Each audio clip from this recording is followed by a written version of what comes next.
All right, I think that's enough of a pause. I always want to do that dramatic pause before we get started.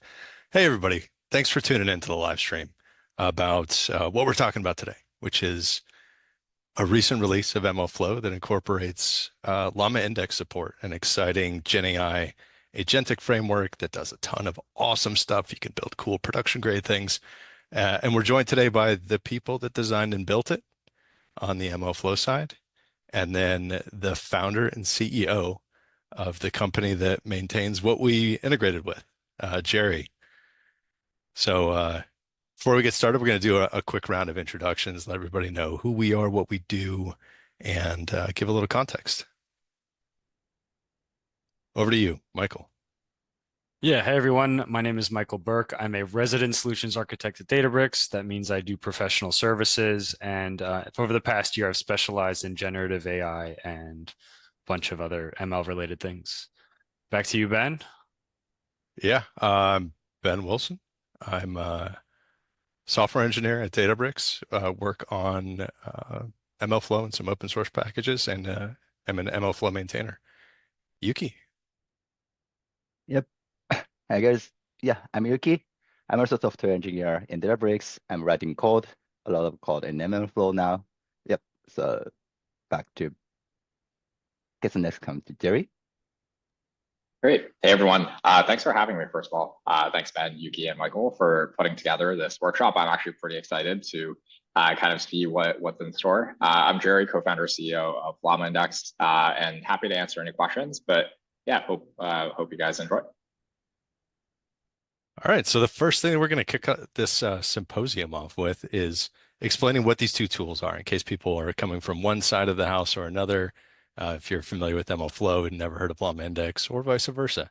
So the first thing to start with is what is MLflow? And MLflow is a tracking system that allows you to keep track of whatever type of model, whether it be traditional ML, deep learning, or Gen AI agents, stuff like LlamaIndex, basically your entire development life cycle, and allows you to also do things like evaluate those models and the results of them as you're going through a development process. One of the recently released features this year, which Yuki was the lead developer and designer of that as well, was tracing in MLflow, which is very important for integrating with GenAI workflows, particularly agents that have a lot of back and forth things that happen. And he'll be getting into that in his presentation a little bit later. And another thing in MLflow that it really simplifies for is packaging and deployment of your model artifacts. So after you've done all the development work, everything is tracked in MLflow. You can see it through the UI. You can make decisions on where you want to go with your application that's deployed. We aid in giving you a packaged solution for deploying that to wherever you want to run it, be it Databricks, open source, Kubernetes, you name it, it makes it a lot easier. And over to you, Jerry. Hey, everyone. So LlamaIndex is a tool and framework for enabling AI developers to build Gen AI applications over your data. And so, pretty much leveraging some of the reasoning capabilities of large language models over your own data systems. And so a lot of that includes, RAG-based techniques, advanced RAG, agentic RAG, and also multi-agent systems. And we provide the framework and tooling to basically enable you to build both simple to advanced applications. Some of the core components we offer as part of this ecosystem includes data connectors, being able to load from different data sources like structured data, unstructured data, different APIs, being able to run kind of like orchestration or query systems over this data. So, RAG pipelines, agentic reasoning, and then also, of course, having the underlying layer of observability and evaluation integrations, which then ties nicely into what MLflow offers. Awesome. All right, and take it off. Yep. So from now on, I'll quickly introduce some benefit, like why you want to use LlamaIndex with MLflow. I just quickly go over the three main pillars in 10 minutes.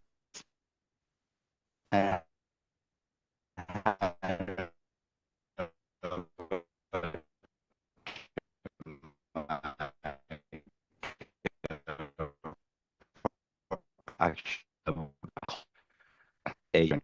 I will detail one by one. Can I go to the next page? Okay. Yep. So starting from the reproducibility. So this is a major problem we are hearing from users, which is in LLM application, there are so many moving parts. For example, LLM, embeddings, chunking, prompts. There's so many things you can experiment within your application, and the combination can easily explode to the level that you cannot manually manage. And also in LlamaIndex, you can configure those components in the global setting, the settings object, which is very convenient concept. But since it is like stateful object, one common situation is like, oh, what was the LLM I used for my best result last week? And last but not least, the dependencies are also a highly dynamic piece in the picture. So many of us probably once had a situation like, oh, I upgraded this package and then my model no longer works. So managing those dependencies with a strict version tracking is super important to reproducing your result. So can I go to the next page? Yep. And the solution is MLflow tracking. So with MLflow, after the integration recently released, you can log your LlamaIndex index object or engine with a few lines of code. The MLflow automatically records many informations. For example, the model definition, the actual structure of your model, your index, your engine, and the global setting object at the time you're in the current environment, and also dependency versions that is required for running inference for your model, and input-output schema, which is like input type, output type, like string or list of string. And then you can also log the metrics, like performance metrics, and also prompts, which is super important thing in an application too. And then with this, yeah. So to do that, the step is very simple. So you first define your model, your index, and start an MLflow run with the MLflow start run method. Then you log your model using MLflow.LlamaIndex.log model, and that's it. And thanks to all the packaging of different moving pieces like dependencies and model structure, deployment is very made very easy. So MLflow provides several CLI commands for transforming the logged model information into a deployment-ready container, and it can be deployed to various targets like Amazon SageMaker, Azure ML, Kubernetes, or Databricks, and more. So this to deploy your model with confidence to your production or staging environment. All right. So the next pillar is observability. So as Ben introduced quickly, so compounded systems, it is no longer a single model call like our traditional machine learning experience, but rather includes several components working together, like RAGs or agent. So LlamaIndex provides great abstraction for building such compounded LLM systems, but sometimes we need to see what is actually happening under the hood. So when your RAG model does not return expected answer, or for example, your agent takes too long to respond, you need to look into what kind of prompt are passed to LLM, which tool is this agent to use, and what kind of decision the agent makes. So those details are critical to debugging issues and also improving your model from some tutorial level things. And the solution here is tracing. So MLflow tracing is the feature exactly built for this purpose. So it provides a transparency for the low-level steps during the application execution. For example, as you can see in the picture on the left, you can see the tree structure, which represents the actual code stack during the execution.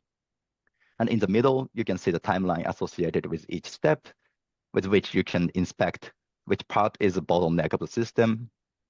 And on the right, each step records the actual input and output data, as well as the attribute, which captures metadata like model name or the token counts, or etc. And enabling this tracing feature with LlamaIndex application is super easy. You just need to insert one line of mlflow.llamaindex.autlog, and that is. Then every LlamaIndex operation afterwards will be logged as a trace in MLflow.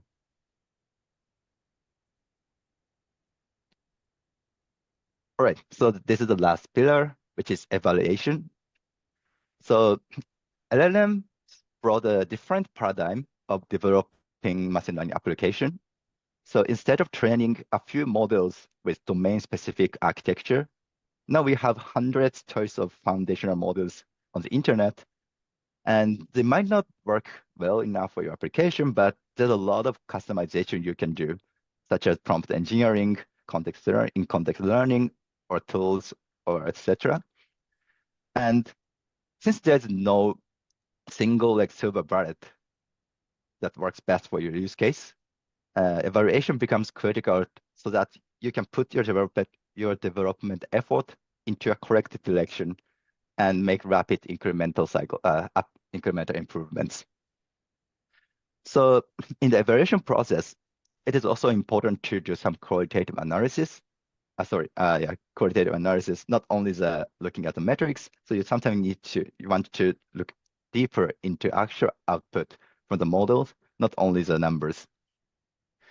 And lastly, one often overlooked aspect is the reproducibility in evaluation.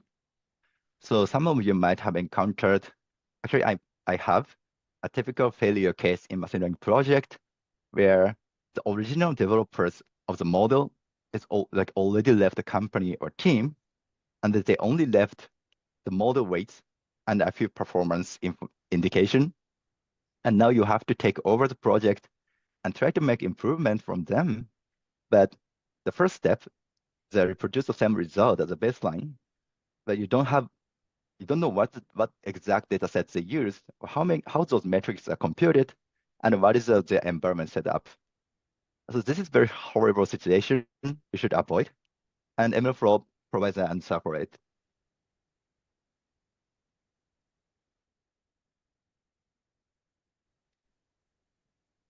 Can I go to the next slide? Yep. So MLflow evaluation is a feature to address this problem. So ML provides a unified API for evaluating models with built-in or custom metrics, including like LLM as a judge, or latency, or text toxicity, or a lot of built-in metrics. And the key part is the evaluation is tightly integrated with model tracking framework, which I mentioned earlier. So it allows you to compare the result across models and to track the lineage of dataset models and metrics definition or other important model details so that you can reproduce the same result afterwards.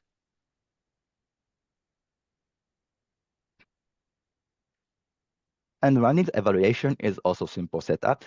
So you first create a dataset, which typically from maybe CSV file or various data sources. And then you can start the MLflow run, similarly to the model tracking. One tip is reusing the same run ID, so you can track lineage better.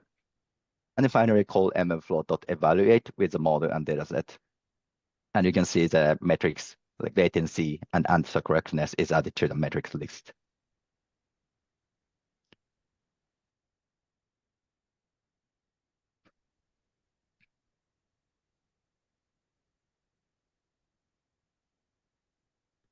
Can go to the next page.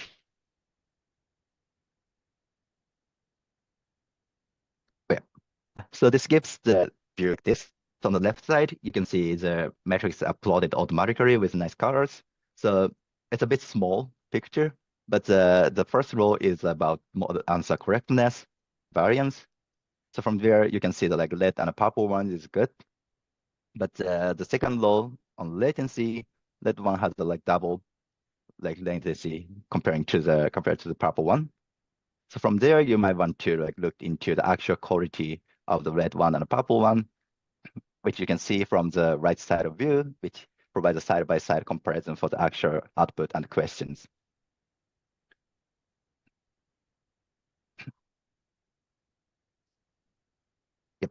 And lastly, yeah, so as I said, there's some lineage feature baked into MLflow.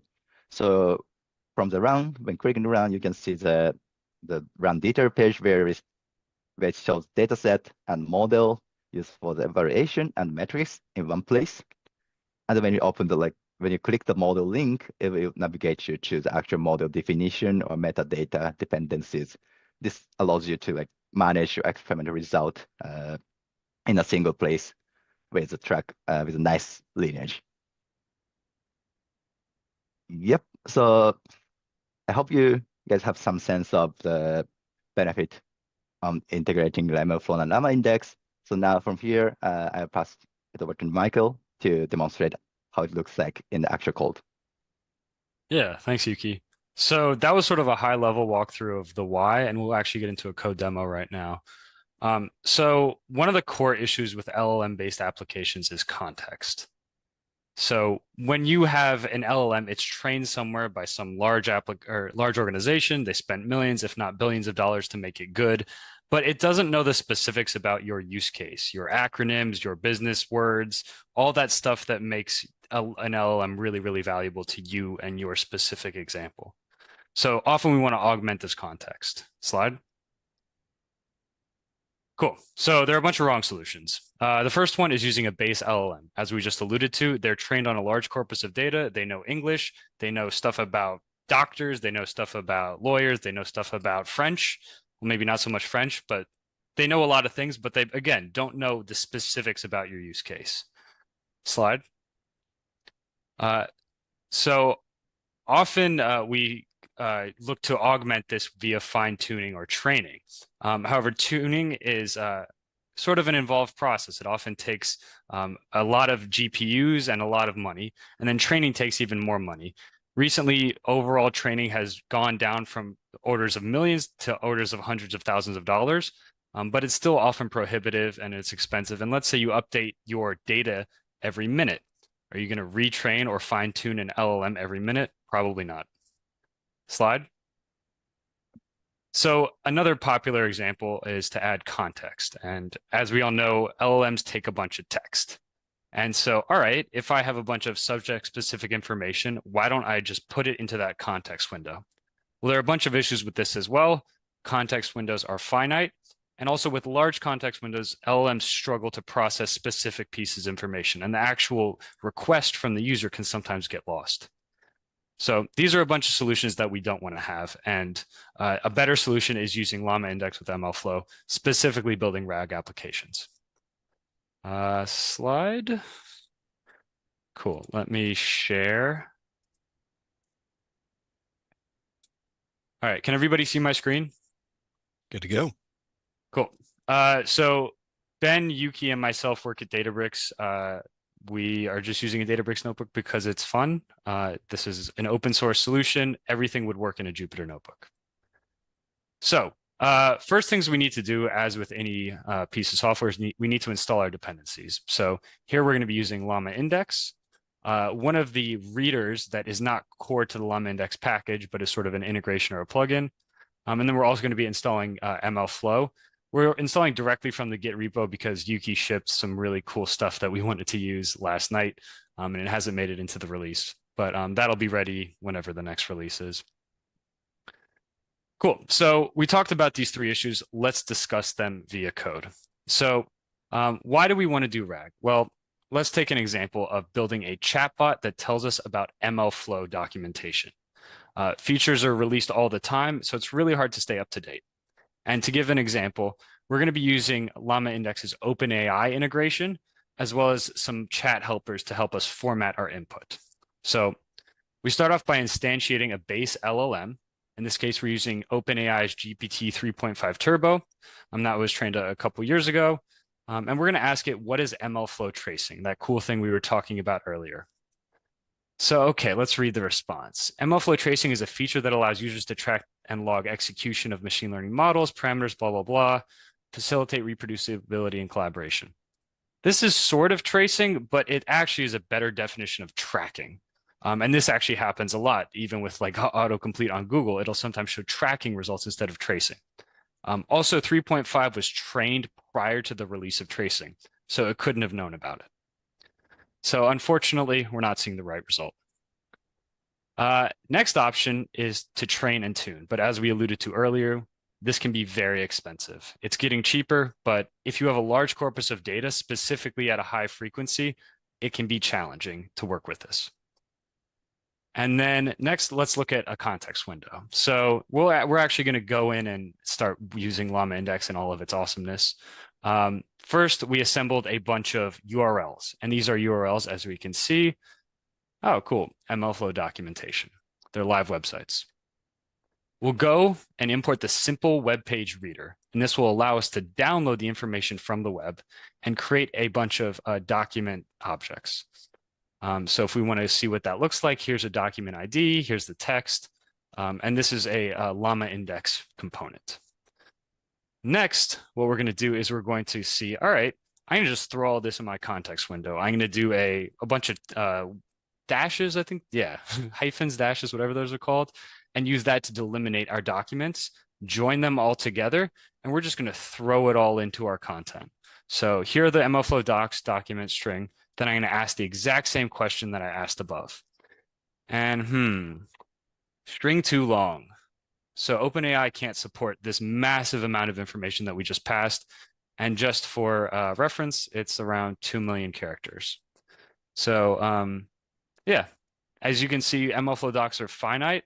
But if you can think about a much more complex use case, you can see how context quickly becomes not scalable.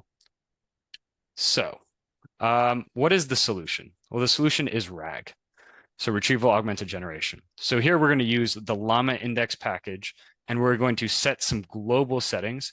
They do a cool thing where they create a singleton that is the service context of our entire application. So basically, if you set your LLM to be this, your embedding model to be that, it will be used by your entire app. And then from there, we use a in-memory vector store index. We pull those documents, and then we convert it to a chat engine. All right, so let's see what it has to say. We asked it the exact same question. MLflow tracing enables monitoring and analyzing of GenAI applications, providing insights on debugging. All right, so now we have tracing. That is the power of RAG. It augments your base LLM to provide additional information.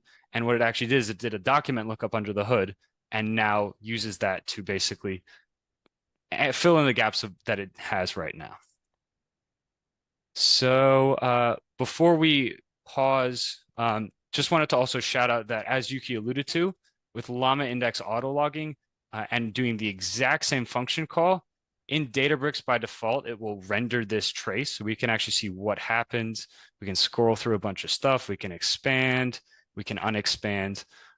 It won't auto-render in a Jupyter notebook, but just to shout out that this is possible. Sweet. So we're going to disable it for the rest of the tutorial because it's a bit verbose, but just wanted to pause there. Any questions that are worth going through live? Not yet. Sweet. We'll get to a few of them at the end. Cool. All right, so part two. We sort of gone a little bit into the world of RAG and LLMs and MLflow and LlamaIndex. Let's go a bit deeper. So LlamaIndex provides this ability to generate question context pairs. It's a nice utility, and we're also going to use a node parser that is called sentence splitter. So essentially what we're going to do is we're going to look to help evaluate our existing application. And we're going to do this by generating a bunch of questions based on our documentation. So you're a fancy developer at MLflow. You should ask some questions about the context that can be used to evaluate whether the LLM is able to answer our question of interest. So we also provide some examples, and this is where context is really helpful. If you just give it this little set of good examples, set of bad examples, and then ask it to follow the rules that are provided, LLMs tend to perform pretty well. So just for simplicity, we generate 5 responses. There's like 1,600 documents, and that takes a little while. And let's look at some of the examples. So one question generated was, how can I upgrade my MLflow version to that? Another one is, how can I authenticate MLflow using the REST API, blah, blah, blah. So these all seem like pretty good questions. And what we did is we actually stored this in a CSV file, a lot more examples, where we have an input, a ground truth, and also the source. So we're going to use this to evaluate what exactly is going on. Cool. So now we're getting to more of the MLflow components. So as Yuki was alluding to earlier, we are able to serialize models. We're able to log stuff, track stuff. And it's as simple as starting a run and then calling flavor.logModel. These parameters should be pretty self-explanatory, but we're going to be logging that index that we created earlier. We're going to be registering it as a query engine. So if you use it in model serving or MLflow serving or a variety of other methods, it will default to a query engine. And this can be changed by relogging it. We specify the path. And then also we're going to specify the input example, which is used to do signature inference. All right, looks like it was uploaded and we're good to go. Next step is we're going to create this data set, this MLflow data set. You don't really need to know what's going on under the hood, but basically we have some inputs and we have some ground truth. And then this thing that Yuki demoed earlier, we're going to do MLflow.evaluate, and we're going to use the exact same metrics that were in that slide right there. We're going to actually calculate latency. So this is a wrapper around the predict method, and it'll actually time how long it takes to do inference. We're also going to use a pre-generated answer correctness metric, which basically is a prompt that seems to work pretty well based on what we've seen. And we're going to use the OpenAI GPT-4o model to actually evaluate our responses. And then a bunch of stuff happens, numbers are crunched. And as we can see right here, we have some summary statistics. So out of our 5 examples, we can see our P90 or 90th percentile for answer correctness was a 5 out of 5. There's no variance, so it was all 5s. We can see the average latency was 1.8 seconds, and then there was some variance in that latency as well. And if we want to do row by row analysis, we can see, all right, these are the inputs. This is the ground truth. This is the model prediction. This is the latency for that prediction, the tokens, correctness, et cetera, et cetera. So this MLflow evaluate functionality is super powerful because you can specify a bunch of metrics that are pre-generated. You can use custom metrics, and you can also apply this to things outside of generative AI and other flavors as well. So it's flavor agnostic. Cool. And then if we wanted to look at a specific input output, I was curious when I was building this demo why it thought this was a good, like what the justification was. So yeah, it's a really powerful tool. And then finally, to go one level deeper, again, we're just going to touch the tip of the iceberg in this demo. Check out the docs if you want to go deeper or build production applications. But we're going to work on this new thing called model from code. And it's not super, super new.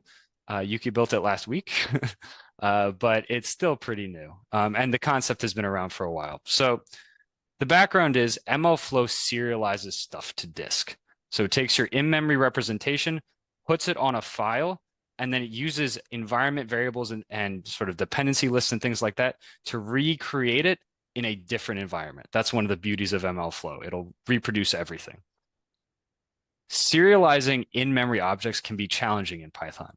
Specifically, CloudPickle is sort of the default library that's used, and it often struggles when there are different environment versions. So what we look to do is basically use Python, the language of Python, as the serialization format. So that's what this does. We write a custom LlamaIndex.py file to our directory. And as you can see, custom LlamaIndex.code.py is right there. This is just a magic command that is global to all like Jupyter style notebooks. Let's go back to that command. And then just to highlight, we set our model right here. So this is the magical command that makes it all work. So we have index as query engine. And what this will do is it will indicate to MLflow that that is the thing in this giant Python file that should actually be logged.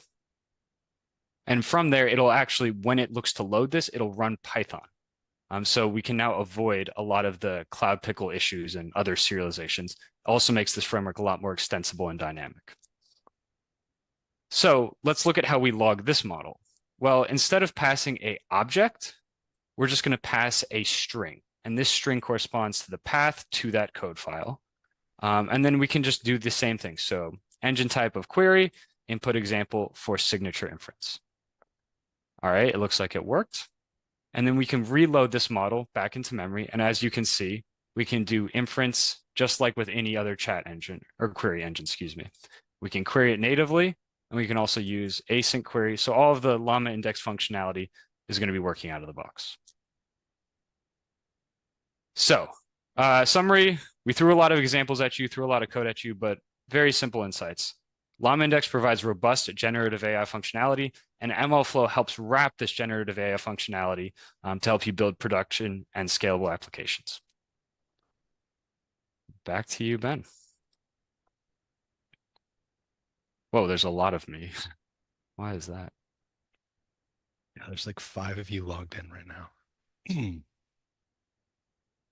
Not sure why. All right, so a quick recap on one thing that Michael mentioned is around limitations of this integration. And due to the nature of what Michael was alluding to, like when we do stuff like package up something that's going to go into PyFunk traditionally, when we're taking a model object in MLflow, we're serializing it to disk so that it can be loaded in an environment that has a wrapper around it that exposes a couple of APIs. One in particular is by default is predict. So when you deploy this to a place where you're going to actually interface with it via REST, that particular interface needs something that'll be able to load sort of in an environment agnostic area or way. Deserializing, well, the process of serializing with Cloud Pickle is fraught with other issues. Stuff like if you have references to functions that are not directly defined within the scope of that current context where your object is defined, Cloud Pickle and Pickle don't really deal with that well. And more advanced libraries such as LlamaIndex, we can't really do that. But thankfully, Jerry and team created that amazing settings config that allows you to basically redefine an object anywhere you want. So long as you capture what's in that settings, it'll just work. And it's a beautiful design. We loved it when we saw it the first time. But even within that, there are some things that we can't capture everything that's in that because of the advanced nature of that. So we'll warn when things aren't captured properly.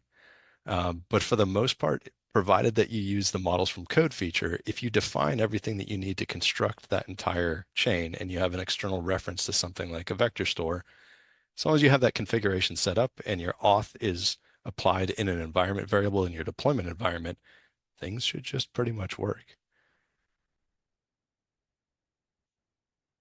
All right, that's pretty much our presentation. Let's get to a couple of questions that have come up. So the first one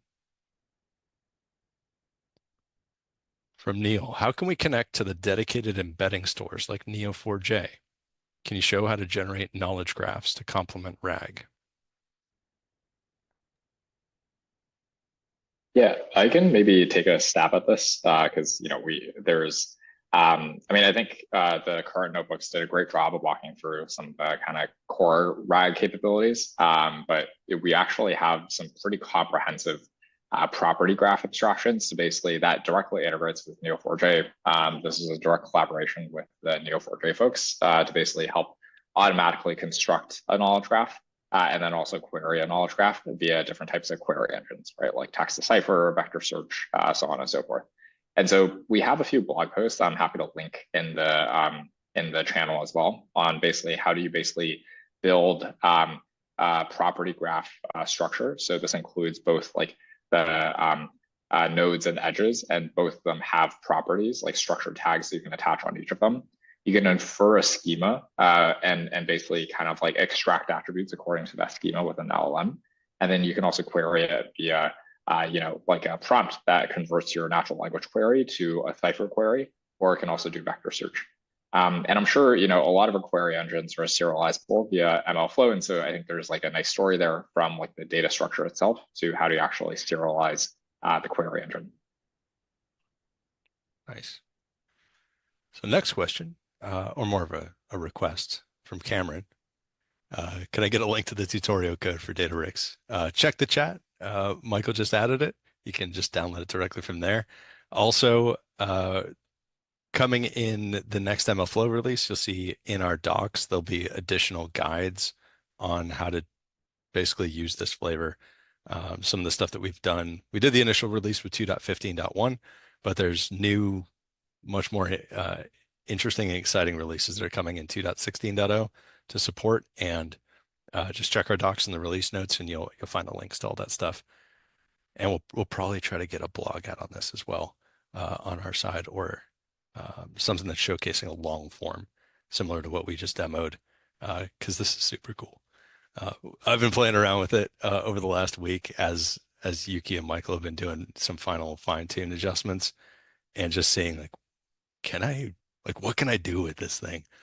And the most interesting thing, as an anecdotal note, was I took the PDF copy of the book that I wrote a couple of years ago, and I loaded it in and did some adjustments on, the chunking size. And I started asking it just random questions, like about facts, like what is the author's opinion on this hot topic that's controversial? And it was like, I piped it into GPT-4o, so it was getting it some very insightful answers from it. And then I just started asking it, like, can you write a short story in the tone and style of the author of this book about this topic? And so testing that creative thing. And then I showed it to my wife, and she couldn't tell that it wasn't me who wrote that. Um, but I couldn't do that with the context in order to capture the entire breadth of a large corpus of data that went in. Um, and then I looked at what it actually used for RAG, and it was pulling the conversational tone stuff, the intro, the outro, the headers on each of the sections of the chapter intros. That's what it actually used for RAG to try to get tone. I was blown away. I was like, this is so easy to use in LlamaIndex. This is awesome. Next question from Neil about MLflow evaluate. How is correctness assessed without some kind of labeling by a human?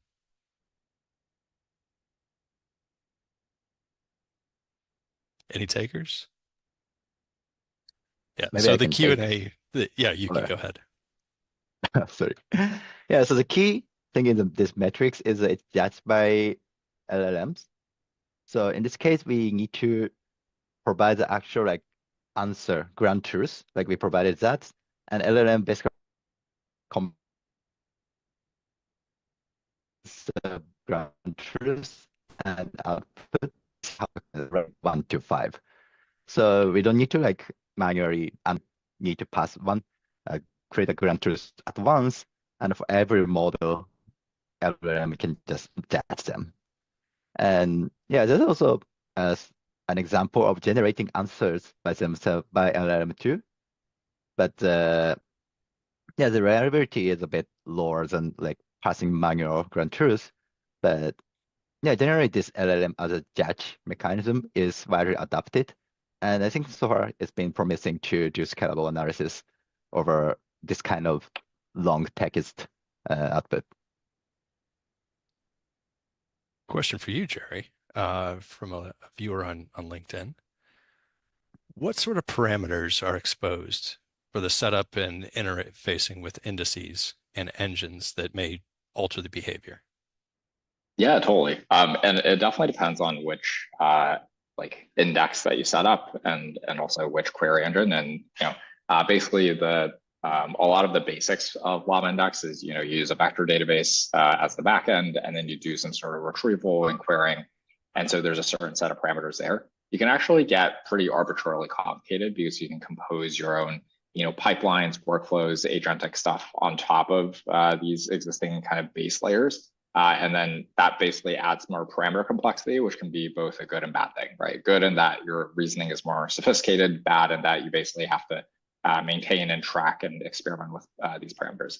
At the core, if you think about a simple RAG pipeline, some of the core parameters are basically both on the data side and also on the retrieval and prompt side. So on the data side, you have the choice of parser that you use, like which document parser, which chunk size. So how you chunk the documents. Do you do it by page? Do you do it every paragraph, every sentence? And then how do you actually embed and index the data? Which embedding model do you use? What metadata do you put on the data?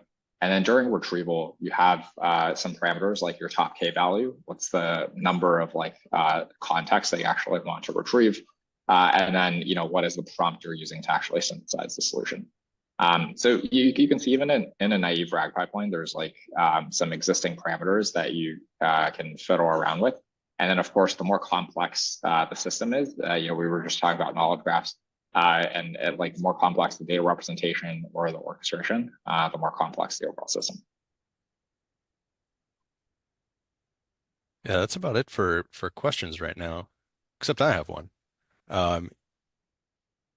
We've been tracking what you guys have been doing at LlamaIndex for, when was the first time we talked? Like 7 months ago? It was before Data and AI Summit, before the chaos and everything. Yeah. And we were like, your package is awesome. We'd love to integrate with it. And just in that span of 6 months from when we first evaluated it and saw its state, we're like, wow, this is really professionally done. And we were excited, but we didn't have time to when we actually started the implementation. There was a lot of features that have been created. I'm just curious, what's next 6 months out for the LlamaIndex team? Yeah, it's a great question. Actually, this could be the source of some like future collaboration as well, depending on kind of some of the use cases that you want to help showcase on the MLflow side. We're making a very big investment on agents, and so we've made a lot of progress recently, and there are some things that are getting consolidated. But at a high level, we see both beginner developers as well as more advanced developers starting to build multi-agent systems at different levels of abstraction. First of all, like what is an agent?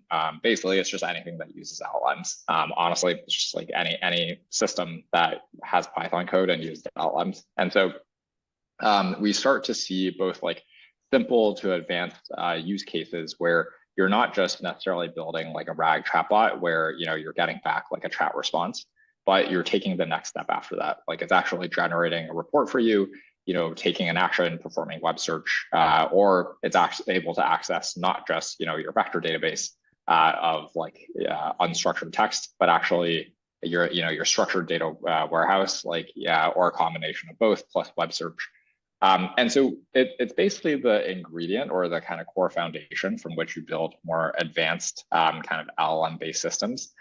And we're making a lot of changes and basically how do you build that base orchestration layer? Like what does it basically mean to build an agentic system and how much does it differ from like normal Python programming? And we're trying to keep the ergonomics like as close to each other as possible.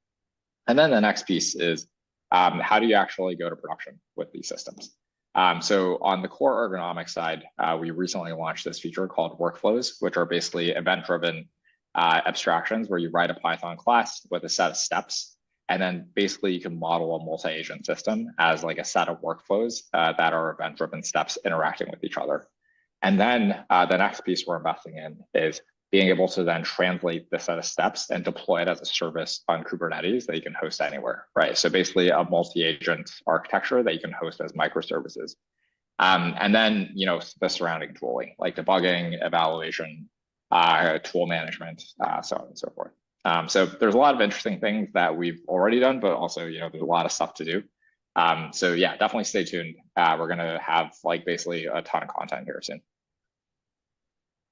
Yeah, it seems like the big thing that everybody's talking about or have been talking about as the hype has been continuing to build in this very promising area of artificial intelligence is mostly people are demoing, talking about, text-based interactions.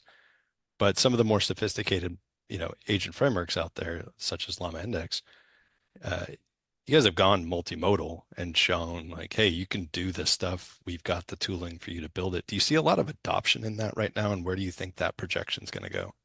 Yeah, that's a very interesting question. I think the multimodal use case is we see a lot of demand and interest in a pretty specific section of use cases that we try to satisfy with some of our other services, like Llama Parse, like our document parser.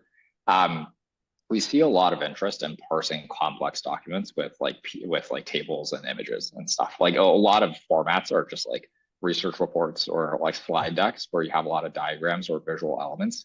And even building a simple RAG pipeline over those documents can be pretty challenging, especially if you use like off-the-shelf open source components. So we see a demand for multimodality in the event where really a lot of your data within the company is in the form of like a Word file or a PowerPoint. And you need some visual recognition capabilities to even like understand that data.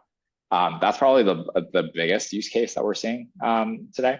And then I think, general agentic reasoning using multimodal capabilities, I think that's probably a little bit further out, but yeah, I mean, definitely interesting.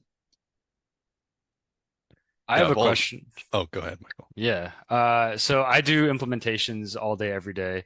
And there's a lot of concern from customers around the concept of hallucinations. And we can loosely define that as an LLM producing something that's wrong, but seeming confident about it.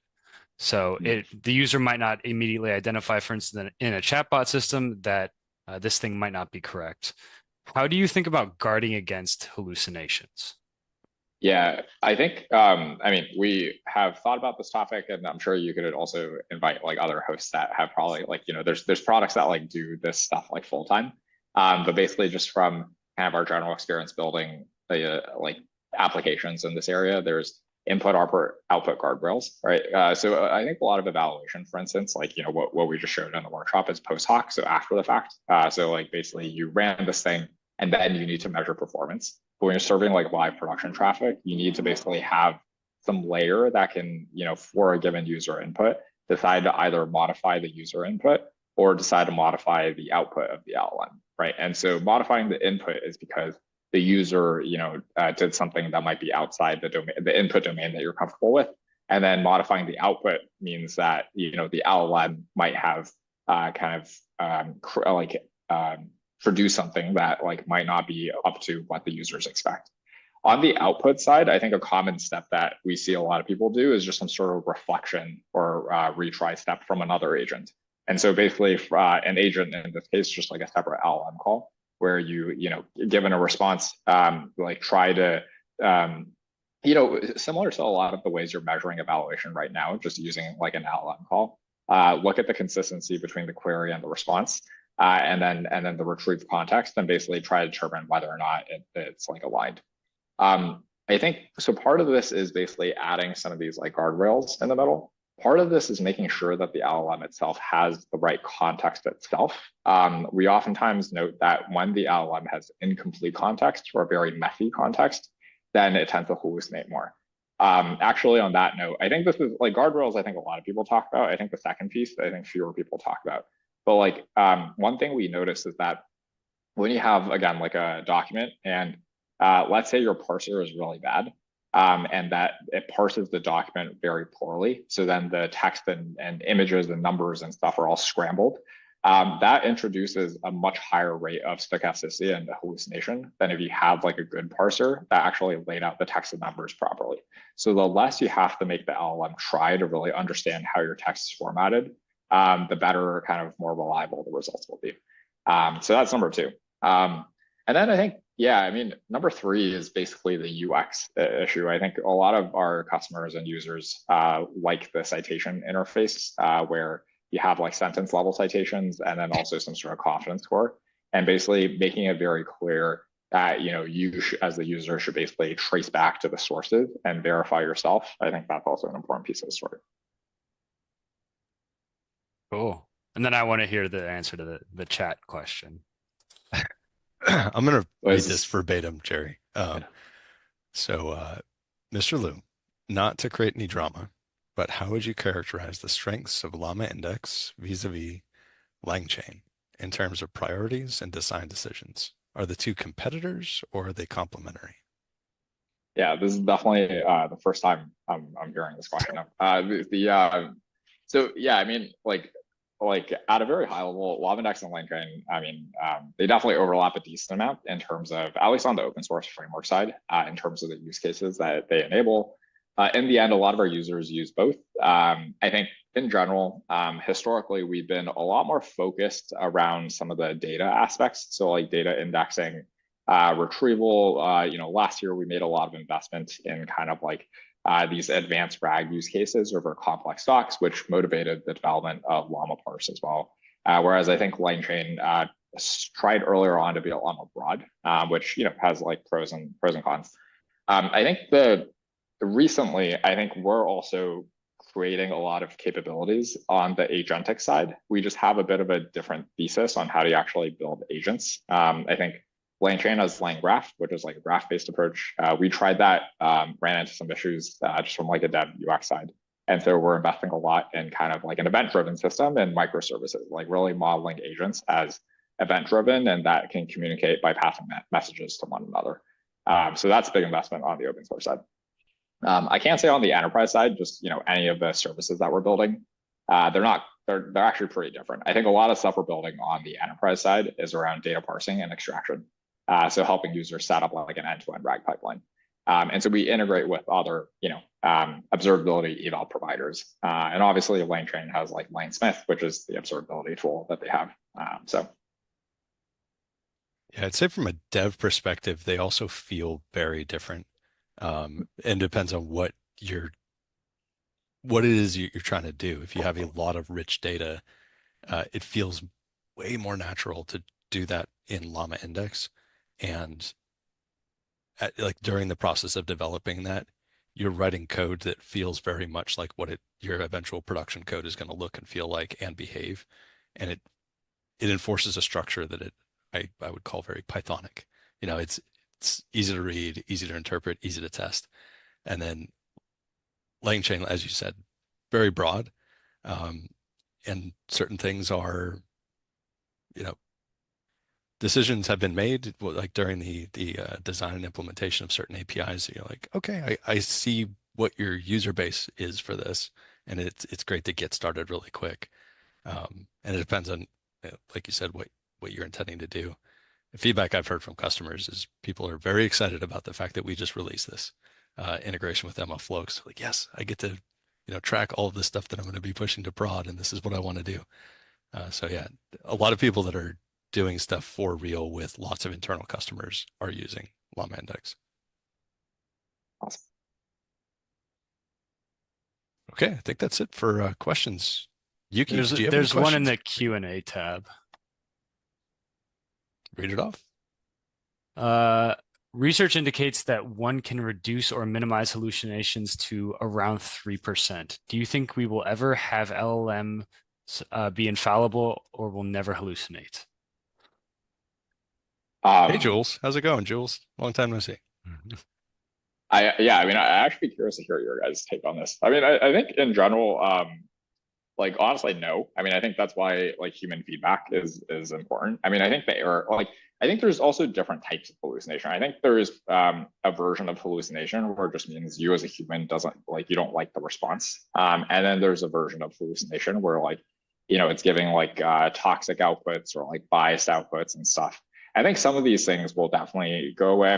Like a lot of LLMs don't really have issues kind of generally outputting things are roughly compliant with your expectations.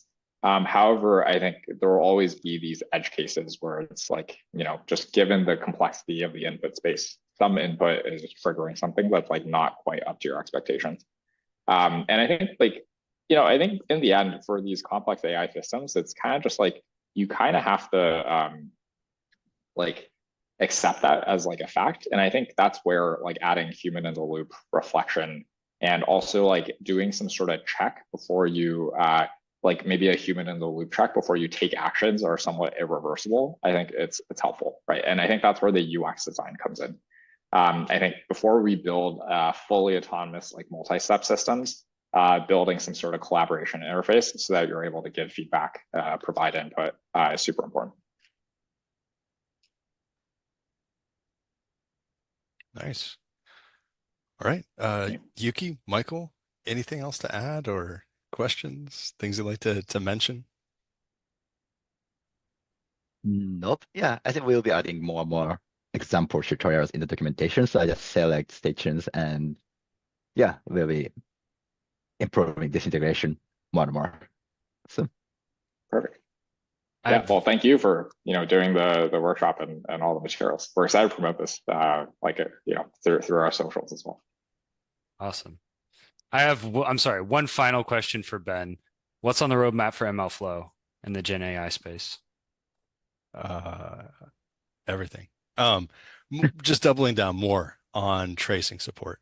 So making that a first-class citizen in MLflow. I mean, it already is a first-class citizen, but making it really putting some more time and energy into continuing to improve it over time, because it's such a foundational piece of the development process of doing GenAI workloads.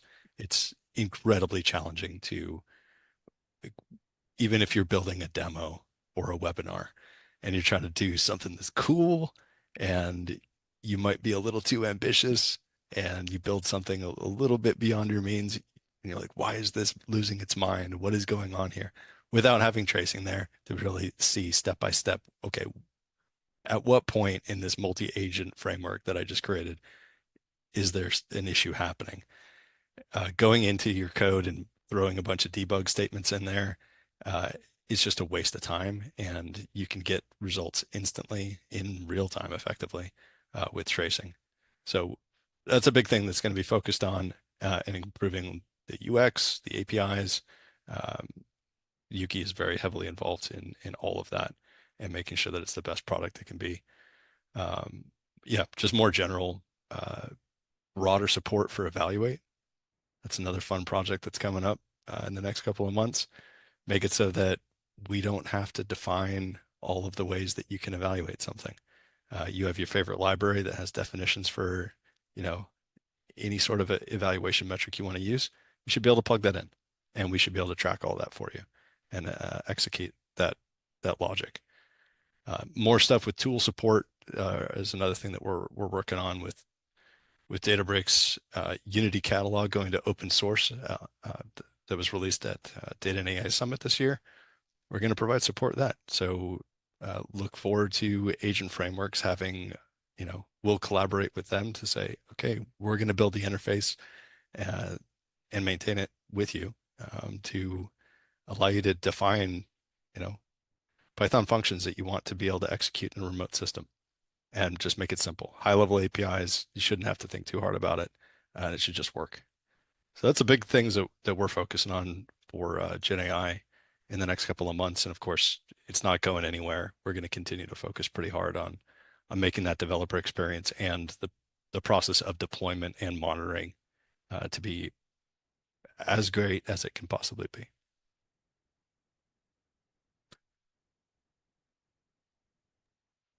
All right. I think that's it for questions. I just want to say thank you everyone for tuning in. It's a ton of fun. Thanks, Jerry, for coming on and chatting with us about this. Thanks, Michael and Yuki, for designing, building, and releasing the feature.